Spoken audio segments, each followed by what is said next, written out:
C'est tout simplement le mur de la honte. C'est vraiment le mur de Berlin, comme on dit un petit peu, enfin le mur de Pantin maintenant.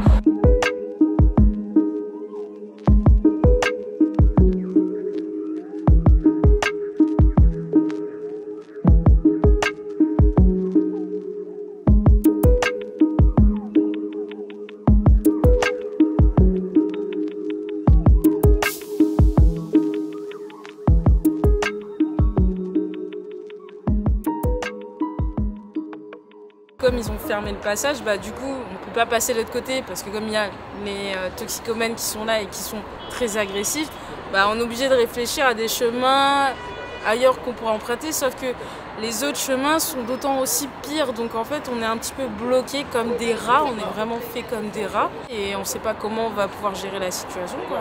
Comme vous voyez, un monsieur qui voulait prendre ce chemin-là, il peut pas, il va être obligé de contourner, faire le tour, monsieur. Je suis venu spécialement pour voir. C'est une honte. Jusqu'au bout, on nous pénalise. On ne protège pas les toxicomènes, on ne nous protège pas et on nous condamne et on nous dit c'est pas grave, débrouillez-vous, faites avec ce que vous pouvez faire. Si le Grand Paris aujourd'hui c'est de faire des murs comme le mur de Berlin entre Pantin, Aubervilliers et Paris, ça sert à rien quand on n'est pas capable de construire des murs pour faire des centres fermés ou des villages thérapeutiques où on peut soigner les toxicomanes. Ça veut dire en fait que réellement l'État a perdu, l'État est faible, l'État est dépassé par rapport à la crise internationale du crack. Nous, on n'a pas compris comment ça se fait que les riverains d'Aubervilliers et Pantin n'ont pas été concertés.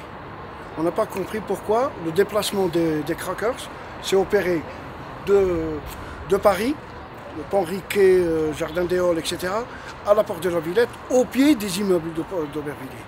Les dealers, ça leur empêcherait quoi d'aller à Castorama, d'acheter un gros marteau, une grosse masse de pioche, de casser, de faire un trou et que ça devienne un nouveau squat pour Toxico. Paris aujourd'hui est en train de devenir la place forte, la place principale, elle est la place principale du crack en Europe.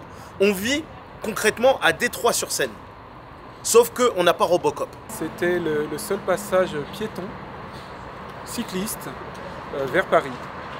C'est le seul endroit, c'est une seule artère en fait, c'est comme si on coupait une circulation humaine. Au lieu de favoriser l'amélioration de ce lieu, on le mure pour empêcher des gens qu'on a repoussés ici parce qu'ils sont malheureusement tombés dans la drogue. Sauf que quand ça tombe sur des gens qui sont malheureux et qui n'ont pas de moyens, ils ne peuvent pas être traités et aidés. Donc il faut véritablement qu'il y ait une politique de secours. De solutions. Et de solutions. Oui, solutions. Oui, bien sûr. Oui. Mais là, c'est pas une politique, c'est une politique de déplacement.